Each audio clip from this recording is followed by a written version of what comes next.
Okay, thank you. So this is just to tell you about the survey of property markets in Thailand. You can see we conduct a survey every month since 1994. Any translation? Because some of you just continue your speaking because you already print out on your document and give to the audience. Okay. No worries. So this is the thing that we can. Yeah, if in Vietnam you want to know what is exactly happened, you should conduct the survey in the field, and this is what we do in Bangkok. In the past, when I worked for Bo Dai Chin, I worked on the roadmap for valuation. Maybe in the future, if you want to do something like this in Vietnam, I can come and help you to conduct this sort of survey so that everyone will know the information at the same time. In Vietnam and in many countries, big developers, they will know the situation better than the small developers. And this is not fair. So we should have some good information for all. We should set up a very good real estate information centers. And in Thailand, we are the largest real estate information centers. You can see that it happens everywhere. And you can see that in Thailand. Sorry, you spoke to translate. No. Only we have the Vietnamese version on the table. So please go ahead. Yeah, it is on the table, so you can have a look. So I just speak in English. Yeah, I already translate and. Yeah, please go ahead. Yeah. Okay, let's go on. Only, So this is the information you can see for the public company and for the private company in Thailand. An exception is that 50 largest listed company occupy the market around 75% to around 80%. Small and medium enterprises developers are very weak. So this may be happening in the future of Vietnam. Something like automobiles. In the past, there may be thousands of brands of automobiles, but right now there are not many brands of automobiles. And you can see here that if we have good information, we can see what will be happening in the future. You can see this is the some model that we built to try to see that there will be some recovery. If we don't have information, we cannot know how to forecast the market. That is why we need to invest in information. And it won't cost a lot. It won't cost a lot. It costs what really small amount of money only. But it is good for us to have good information. And we can see also the high changes of different types of housing. And if we know what will happen, it should be very good. And in Bangkok, we divided into 78 zones. 78 zones, not one zone. So if you develop it in one area, you will know what will be happening. This is very important. It is not a big picture, but in a very detailed picture of 78 zones. And you can see land price is going up quickly. Why? Although our economy is not so good, but land price going up because we build mass transit. We build so many mass transit. So that's why this morning I said that we should build many more mass transit by private sector, maybe public and private partnerships, and this will help boost the economy. And you can see that we divided into different type of housing and different house price range. You see, this is really details. This is the whole picture. But we have this picture for 78 zones, different types of housing and different price range. So this is the thing that you should build this real estate database so that everyone have enough information for planning purposes. So this is very important. You can see, as I told you this morning, the number of housing in unoccupied housing in Thailand will be about 1.2 million, 1.5 million, and I just speak only 5 minutes. You said only 5 minutes, already 5 minutes. So if you build too much, there will be troublesome because many people just bought it for speculation. So you need to force them to sell by taxing them. If we don't tax them, they just keep it. Like if you may know that in Japan, if you have a house of around 30 million, 5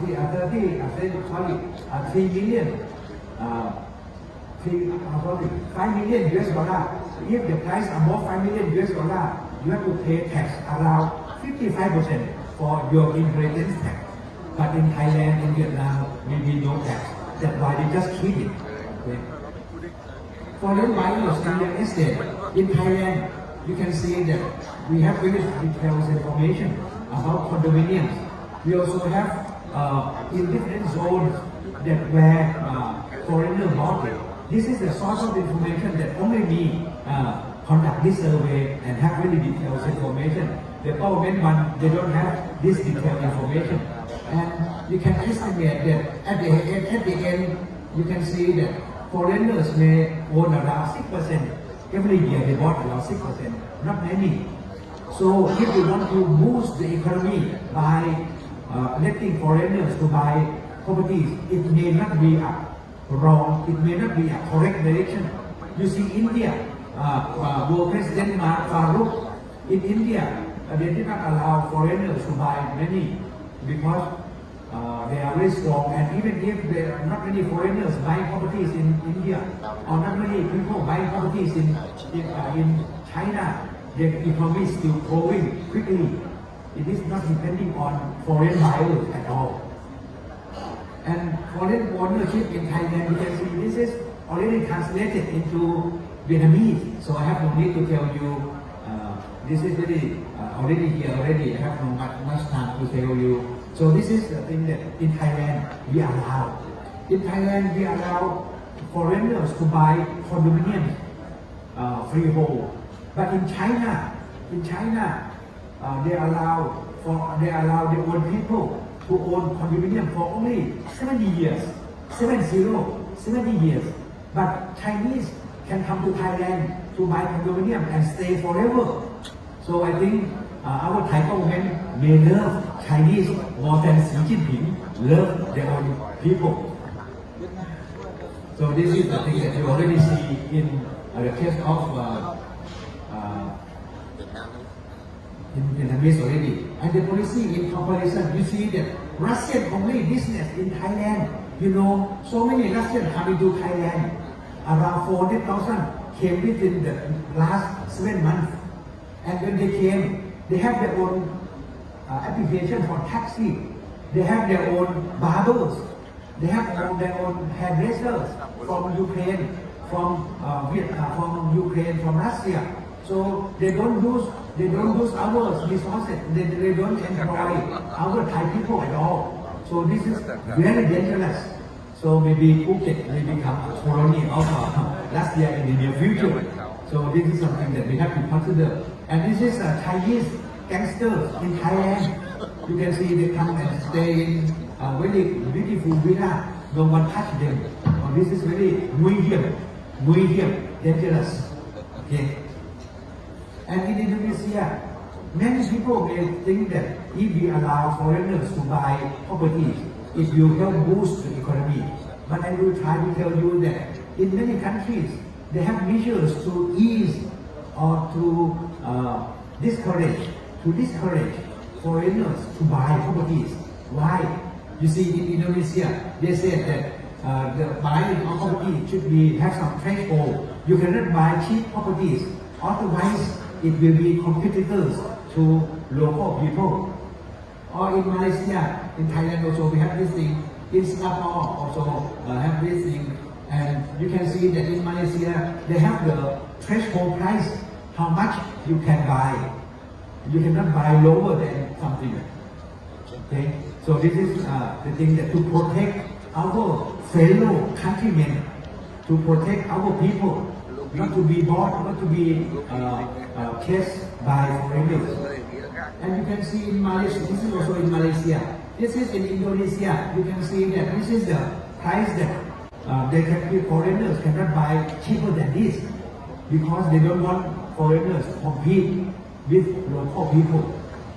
And in Singapore, our Singapore people are represented also here. In Hong Kong, foreigners want to buy properties, they can buy, but they have to pay tax 30%. In Thailand, we won't tax them at all. In Singapore, if you want to buy a property, say $1 million, you have to pay tax $600,000. This is to discourage foreigners to buy properties in Singapore, not to encourage them. But Singapore is very strong. That's why still many people want to buy properties in Singapore. But in Thailand, we won't have this. If we do not have these issues, it will be museum or dangerous for us. And in Singapore, you cannot buy anything. 80% of the housing produced by the Housing Development Board, by the government, foreigners cannot buy. You have to buy only 20% produced by private sector only. So this is to protect, and also in Malaysia they also protect their Kumibut, the Malaysian people, they not to allow foreigners to compete. And in Australia, also they said that you can buy only first hand, second hand you cannot buy. However, if you still buy second hand houses in Australia, you will be pay fine for around 100,000, say $10,000, and you have to be in jail for 3 years. So this is to protect Australian local people. So this is really important. In the US, you can buy free. However, every year you have to pay tax. Every year you have to pay tax around 1 to 3%. No more. Yes. Yes. And in New Zealand, you can see that they will not allow foreigners to buy any properties. And in Canada, they also ban foreigners. And lastly, you can see in many countries now they are banning foreigners to buy properties.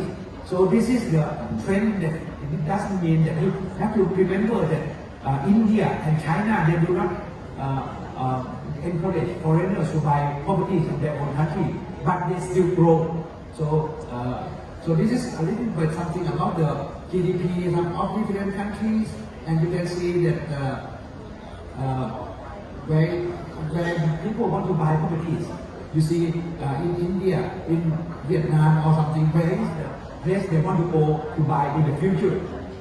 Not China, but they want to buy in Vietnam or in USA or somewhere. So Chinese and this, and this will be something, some questionnaire, so that they can compile and then process and get back to you. Xin cảm ơn.